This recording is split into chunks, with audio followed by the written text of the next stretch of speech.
Começa agora o programa Insight, Gerando Novas Ideias, com parceria da Rede São Paulo Saudável e o Comitê de Ética e Pesquisa da Secretaria Municipal de Saúde de São Paulo. A intenção do nosso programa é trazer para você, trabalhador do SUS, o resultado de pesquisas realizadas na nossa rede de serviço, utilizando nossas bases de dados, sendo também uma oportunidade para o pesquisador da devolutiva dos resultados de sua pesquisa para a Secretaria Municipal de Saúde. Hoje você pode participar do nosso programa mandando sugestões, mandando dúvidas, mandando suas contribuições para o e-mail canalprofissional@prefeitura.sp.gov.br.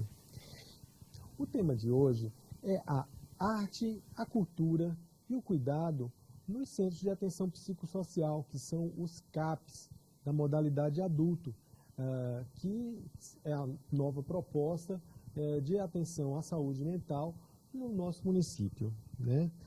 A convidada do programa é a terapeuta ocupacional Ana Tereza Costa Galvanese, que é mestre e doutoranda em ciências pela Faculdade de Medicina da USP. A Ana Tereza vai apresentar para a gente os resultados da sua pesquisa de mestrado, que teve como título a produção do cuidado através de atividades de arte e cultura nos centros de atenção psicossocial, os CAPs adultos, do município de São Paulo, que foi apresentada para o Departamento de Medicina Preventiva da Faculdade de Medicina da USP para a obtenção do título de mestrado. Correto, Ana Tereza? Correto. Luiz Gracindo, eu queria aproveitar para agradecer, logo de início, agradecer essa oportunidade muito boa, agradecer a você e toda a equipe, essa oportunidade muito boa de poder compartilhar os resultados de pesquisa com os profissionais de saúde e com todas as pessoas interessadas no tema. Nós que agradecemos a tua presença, Ana Tereza. Mas, enfim, eu gostaria que você falasse um pouco para nosso telespectador, um pouco da história dos CAPs, como é que eles surgiram, que pressupostos fundamentaram a sua criação. Você podia falar um pouquinho sobre isso? Sim. Então, eu acho que a origem maior dos CAPs é a própria reforma psiquiátrica, né? Se a gente pensar que no final da década de 70, os movimentos sociais que lutavam pela saúde como direito resultaram, né? A gente tem a reforma sanitária que impulsionou a Constituinte de 88, né, pela criação do SUS, e a gente tem a reforma psiquiátrica que ela ainda, a gente pode dizer que isso é um movimento atual, né, e que o eixo principal é a substituição do modelo do hospital psiquiátrico, o modelo asilar ou o modelo manicomial, que é aquele modelo do cuidado num espaço fechado, que produz isolamento, que produz segregação, né, por um modelo em rede, que é justamente daí então que vem a ideia dos CAPs, né? 3 pressupostos orientam esse modelo novo, que é o modelo que está sendo criado e que hoje nós temos os CAPs, né? O primeiro deles é a autonomia da pessoa com transtorno mental, né, que é um modo da gente pensar na cidadania dela, né? O outro é o cuidar dentro do território, dentro do lugar onde essa pessoa tem vínculos, tem família, tem uma história, tem um cotidiano. E o outro é essa ideia do cuidar em rede, para que o cuidado seja na medida da necessidade de cada pessoa, né? Aqui em São Paulo foi o lugar onde surgiu o primeiro CAPS, em 1987, que é o CAPS Luiz da Rocha Cerqueira, também conhecido como CAPS Itapeva. Na região central, né? Na região central.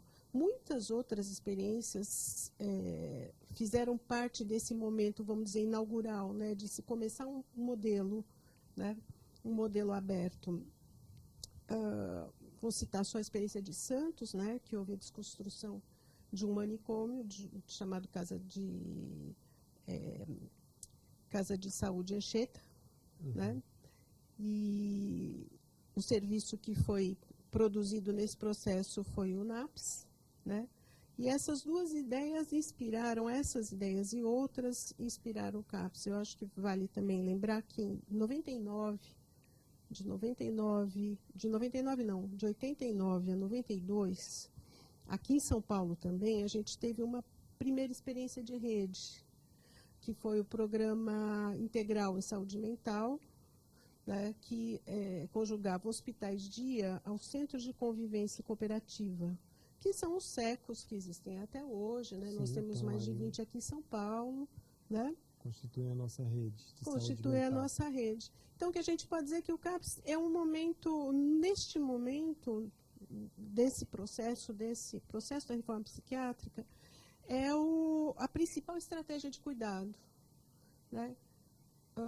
E ao redor dele tem toda uma rede sempre a apoiar. Fala um pouquinho quais são os tipos de CAPS, Tá. Ana Tereza. Então, os CAPS, a gente pode falar neles em termos de porte, de tamanho, né? Então, você tem o CAPS 1, que atende em regiões de até 70 mil pessoas. O CAPS 2, que atende em regiões de até 200 mil pessoas. E o CAPS 3, que atende um número superior a esse e que é um serviço 24 horas. É um serviço que faz a hospitalidade também, se a pessoa precisa ficar num momento de crise, né, ficar por algum tempo dentro dele, isso é possível no CAPS 3. E tem os CAPS, os CAPS infantis e álcool drogas. Tem os outros, todo CAPS pode ser 1, 2 ou 3. E tem também uma outra vamos dizer, uma outra divisão que é por abrangência. Então, a gente tem o CAPS adultos, né? O CAPS álcool e drogas, que é para pessoas que têm transtornos decorrentes do uso abusivo de substâncias psicoativas. E a gente tem o CAPS infantil, que atende também adolescência. CAPS infantil, CAPSI, então, ele inclui também o adolescente. Alguns deles, né, nós temos aqui em São Paulo, também cuidam dessa situação de abuso de substância psicoativa, sendo CAPS infantil. Ah, sim, são CAPS infantis, mas eles também sim, são poucos, mas as crianças e adolescentes que são usuárias de substâncias. Isso. Ok. Enfim, aí como que entrou a pesquisa, né? Que é a pesquisa que é a mãe da tua pesquisa de dissertação de doutorado, que é a pesquisa Avaliação dos Centros de Atenção Psicossocial do município de São Paulo. Isso. Então, foi uma pesquisa desenvolvida, coordenada pela professora doutora Andréa de Fátima Nascimento. Foi uma pesquisa sediada no Departamento de Medicina Preventiva, da Faculdade de Medicina da USP. E ela durou de 2007 a 2008, a primeira fase, e em 2009, uma continuação.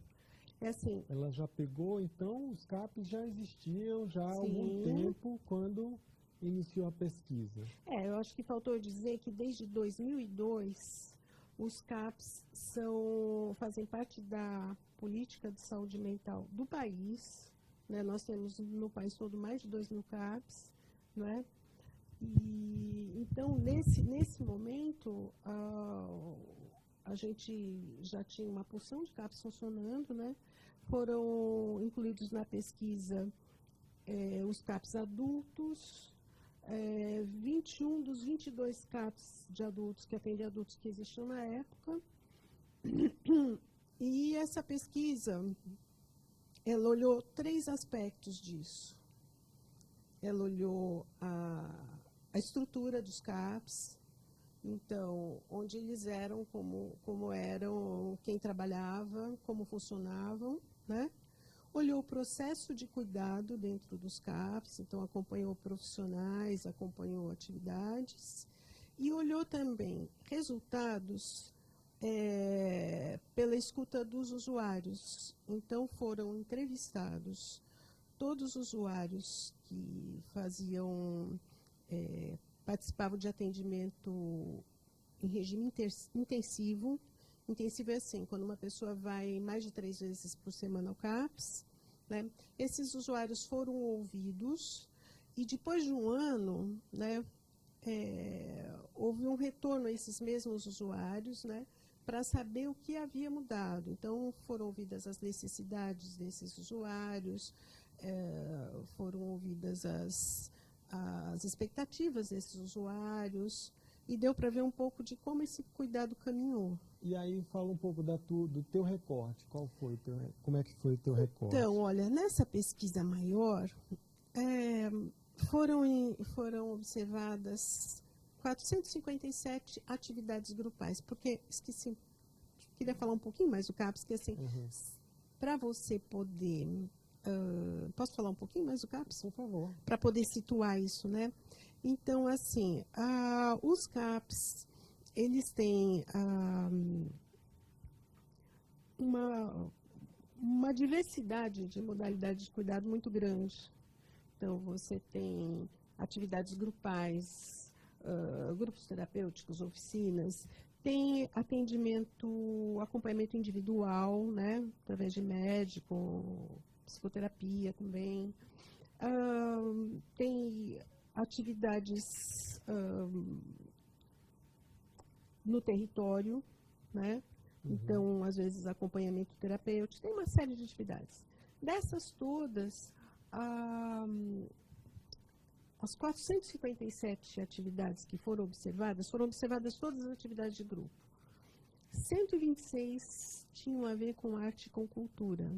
Foram as mais numerosas. Foi o que me chamou a atenção, né? E foi justamente esse o recorte que eu usei no estudo. Tá? Essas 126 atividades que envolviam arte e cultura. E aí, você tinha as oficinas expressivas e as oficinas culturais. Isso. Qual é a diferença das oficinas expressivas e as oficinas culturais? Foi assim, a gente precisava de um critério para dizer quais seriam as atividades estudadas, né? Então, nós recorremos a um critério da própria política de saúde mental, que faz essa distinção, coloca oficinas expressivas, aquelas que usam diversas linguagens. Então, você tem oficinas expressivas, são oficinas que lidam com artes plásticas, verbais, que eles colocam como verbal, assim, vamos dizer, trabalhar com texto, ou mesmo fazer leituras dramatizadas, coisas assim. Atividades musicais, né? E atividades corporais, dança, expressão corporal, coisas assim. Atividades culturais nesse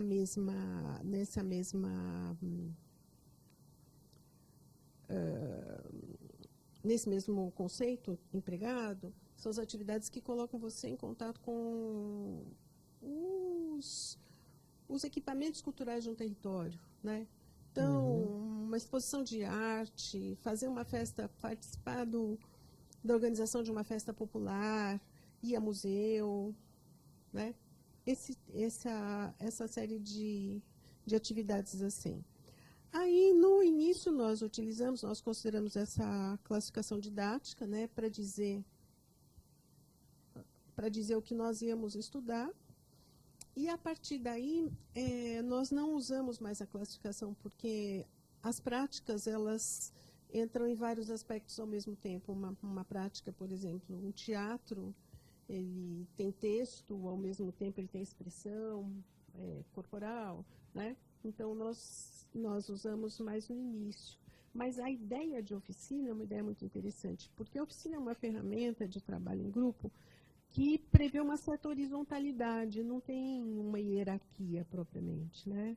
Essa ideia de oficina ela é muito interessante, por isso. Muito interessante, né? O trabalho do CAPS é algo intrigante.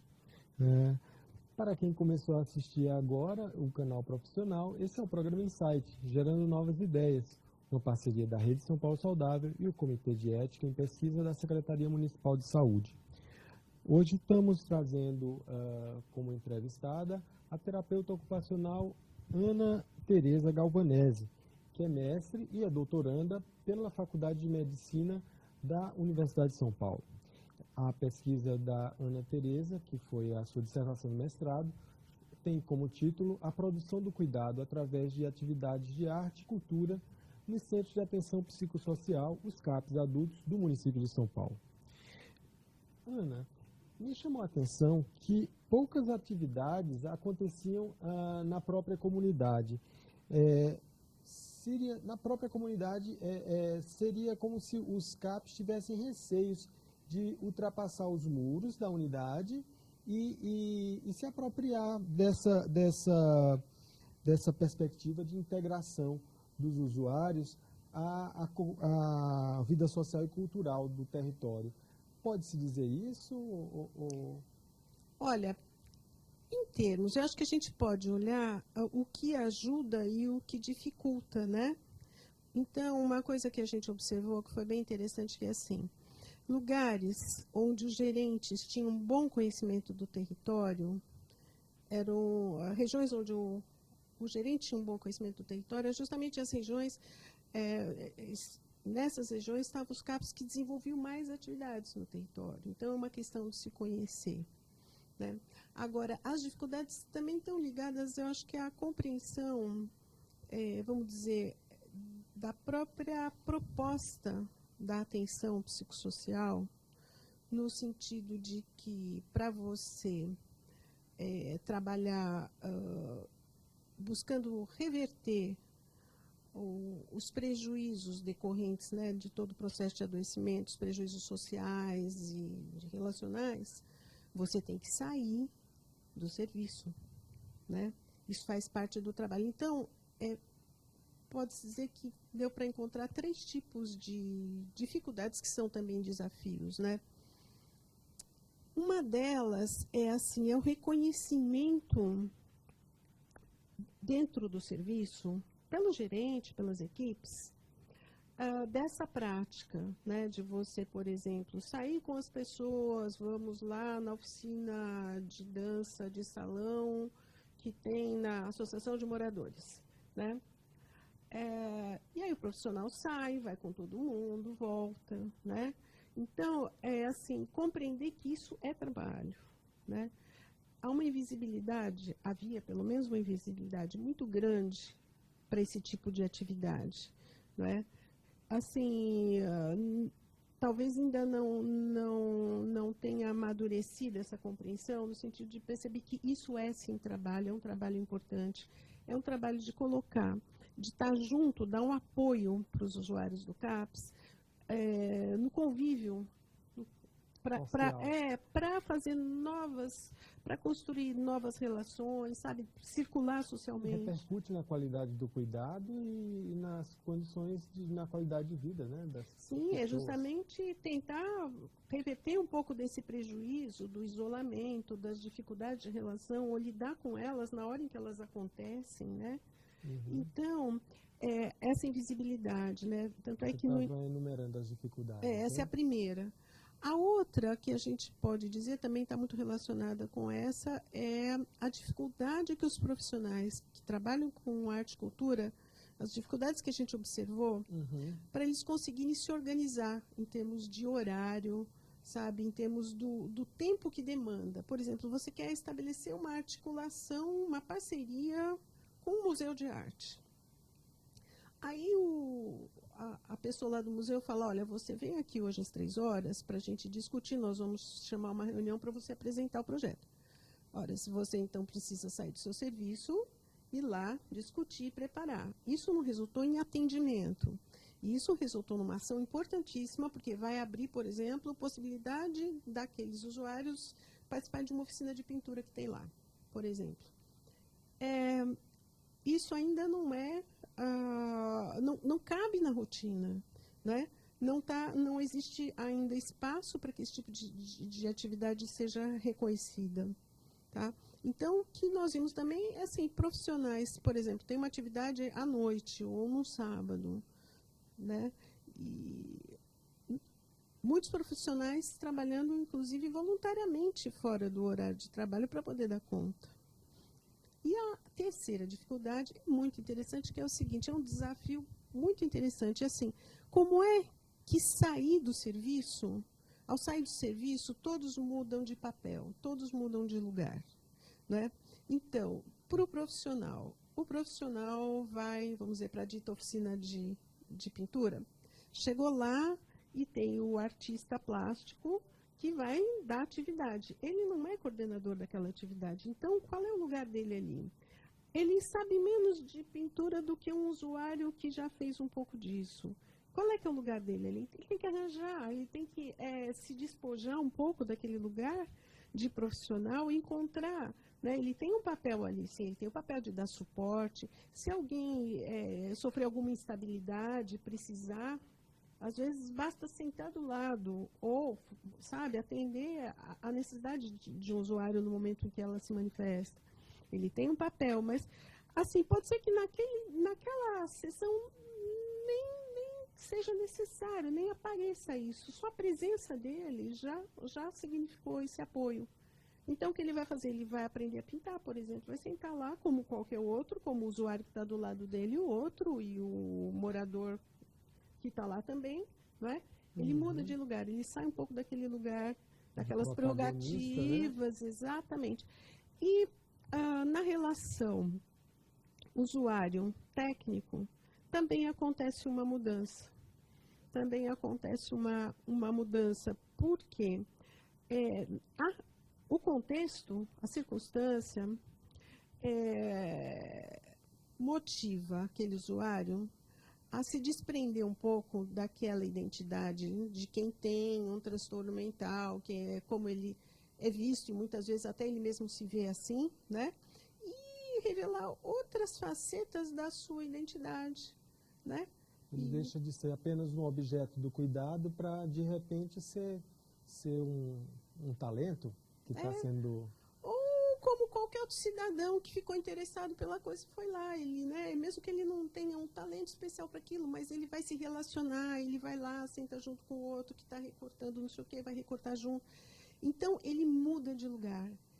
Essa dificuldade é, assim, às vezes é dificuldade para o profissional. Bom, o que ele faz, né? E para a pessoa que é usuário, é um ganho muito grande, né? Isso eu acho que, em termos de atenção psicossocial, é uma coisa muitíssimo importante. Potente, né? Forte, muito fortemente. forte. Então, são essas três, né? Eu acho que Ana, questões. E aí você percebeu alguma diferença entre os CAPs? CAPs de região central, por exemplo, estão mais próximos de equipamentos de arte e cultura. Tem aqueles CAPs que estão mais na periferia.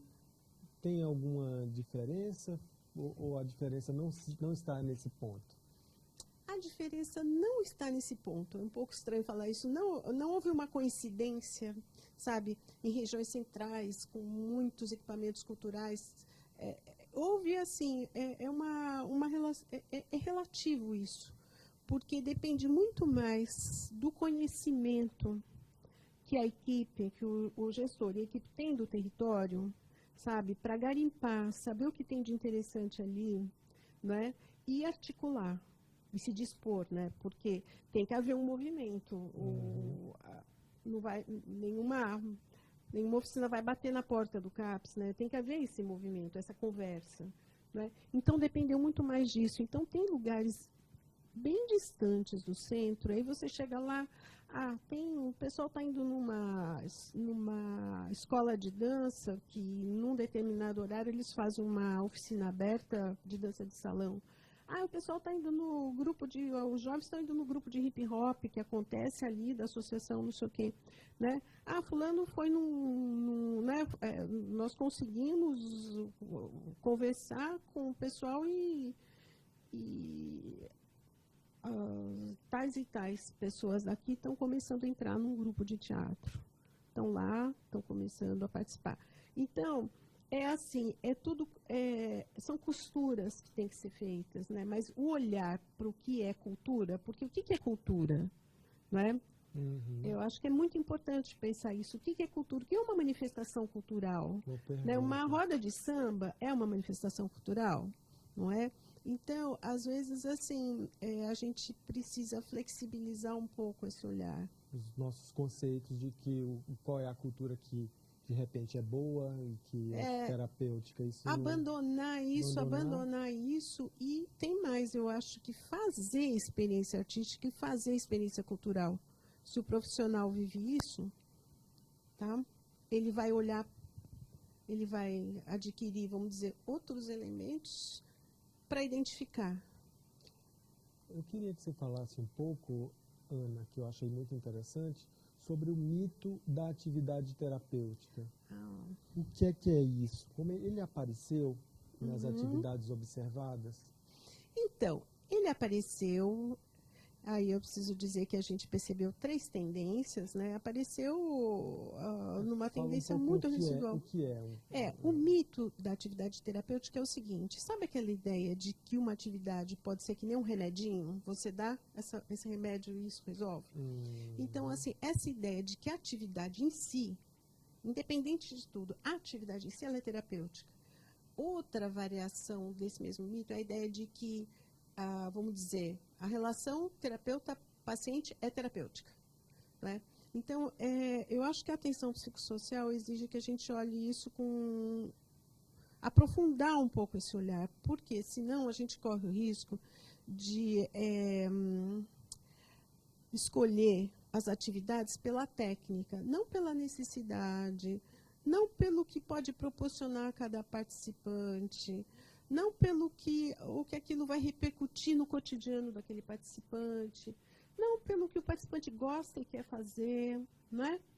Então, eu acho que assim, o olhar, quando ele fica focado na técnica, ele vai perder ele vai se desviar do que seria, vamos dizer, o processo de escolha de uma atividade. Eu acho que quando a gente fala de reabilitação psicossocial, a gente está falando de uma clínica ampliada, que não vai olhar só para o adoecimento, mas vai olhar aquela pessoa como um todo, as potencialidades dela e tudo. A gente está falando também de um projeto terapêutico singular, quer dizer, que é construído junto com esse sujeito do cuidado, é conversado com ele. Então, está muito próximo você saber o que realmente pode ser interesse para ele, o que realmente é necessidade dele, né? Então, a escolha de uma atividade, ela tem que se deslocar desse mito, sair dessa ideia de que a atividade é remédio. Basicamente isso. E você encontrou muito isso? Estava muito presente? Não. Olha, foi uma grata surpresa fazer a pesquisa. Então, como a gente procurou ver não as atividades em si, mas as tendências que tem neste momento, ou seja, para onde caminham as atividades. E depois a gente viu, então, que existe uma tendência clínica, estritamente clínica, que é predominante. Tá? Posso falar um pouquinho disso? Queria, né? E essa tendência é uma tendência que tem algumas características em termos de contexto, são atividades realizadas somente dentro dos CAPs, tá? Com pouca abertura para novas relações, né? Porque o contexto de convivência é aquele, e muito ligadas à expressão. A gente viu uma outra tendência que a gente chamou de psicossocial, que é uma tendência, vamos dizer, em ascensão, uma tendência forte, em que atividades são realizadas dentro e também fora do CAPS. Às vezes, uma mesma atividade, ela é realizada, vamos dizer, faz um encontro organizativo dentro, outro fora, às vezes totalmente fora, em algumas situações totalmente dentro, não é? Mas trabalhando muito com essa ideia dos diálogos que cada proposta propicia, cada atividade propicia. Né? Se você sai desse lugar, o que aparece, onde você vai, com quem você conversa, né? O que isso resulta, você, digamos, o usuário, né? Agora encontramos uma tendência muito, assim, só traços dessa tendência, poucas circunstâncias em que a gente via a atividade reduzida a remédio, reduzida a observação de sintomas, reduzida a entretenimento, sabe, entretenimento dentro do cotidiano institucional, a pessoa vai passar lá o dia inteiro, então pega uma hora e bota numa atividade, né? Mas isso foi muito raro, felizmente foi muito raro. Que bom, né? Então quer dizer que cada vez mais os CAPs estão se apropriando dessa tendência psicossocial, que é a que deve ser a predominante, né? Ana Tereza, infelizmente, está chegando ao fim. Acho que a gente podia conversar de vários assuntos, né? A gente podia explorar mais, mas, enfim, temos que encerrar o programa. Queria que você falasse das coisas que foram faladas, qual é a mensagem que você gostaria de deixar para o profissional que está nos vendo agora, que trabalha com a atenção psicossocial. Bom, a primeira coisa que eu gostaria de dizer é que é um trabalho muito valioso, muito potente. A segunda coisa é assim, para trabalhar com arte, com cultura, é muito importante que esse profissional mergulhe na experiência, mergulhe ele para si, na experiência artística, na experiência cultural, viva isso, porque só vivendo ele vai poder compartilhar, né? Precisa de técnica, precisa, mas sem a vivência, né, fica uma distância, né? A terceira é assim, compartilhar, colocar isso dentro das equipes, conversar, mostrar a potência do seu trabalho, não é? Porque eu acho que assim, não é fácil e muitas vezes o brilho desse trabalho não fica tão presente. Então, trocar mais isso. E a quarta questão é assim, registrar, escrever. Né? O cotidiano é corrido, mas assim, escrever o que se passa para poder olhar depois, para poder refletir, para poder ver o que mudou, o que precisa ser mudado. Né? E saber que esse trabalho, eu acho que uma potência muito grande dele é assim, todo mundo é produtor de fato de cultura. Então, quando a gente começa a fazer um trabalho que vai, de alguma forma, modificando os padrões de convivência que estão muito cristalizados e muito duros na nossa sociedade, esse trabalho tem mais esse mérito. Acho que é isso. Bom, está chegando ao fim agora o programa Insight, Gerando Novas Ideias, que recebeu aqui no estúdio da Escola Municipal de Saúde a terapeuta ocupacional Ana Tereza Cossa Galvanese, que é mestre em Ciências pela Faculdade de Medicina da USP, e falou com a gente sobre arte, cultura e cuidado nos CAPs. Obrigado por tua presença, Ana Tereza. Eu que agradeço essa oportunidade de compartilhar os resultados aí com os trabalhadores de saúde. Gostaria de fazer algum agradecimento? O agradecimento que eu faço é assim, a todos que participaram dessa pesquisa, né? Profissionais, usuários, né? Eu faço um agradecimento especial à coordenadora da pesquisa, Andréa de Fátima Nascimento, e à minha orientadora, Ana Flávia Pires Lucas de Oliveira, né? Mas a todos também que, de alguma forma, tiveram conosco nesse trabalho. Ok. Então, se você tem ou conhece alguém que realizou alguma pesquisa, que tem interesse para o programa Insight, que tem interesse para a melhoria dos serviços assistenciais prestados pelo SUS, entre em contato, nós queremos apresentar a tua pesquisa aqui no programa. Entre em contato através do e-mail canalprofissional@prefeitura.sp.gov.br, mas não se esqueça de deixar um telefone de contato, que a nossa produção entra em contato com você. Eu sou o Luiz Gracindo e este é o programa Insight, que vai ao ar toda terça-feira, ao meio-dia, aqui no Canal Profissional. Essa TV que foi feita por você e para você.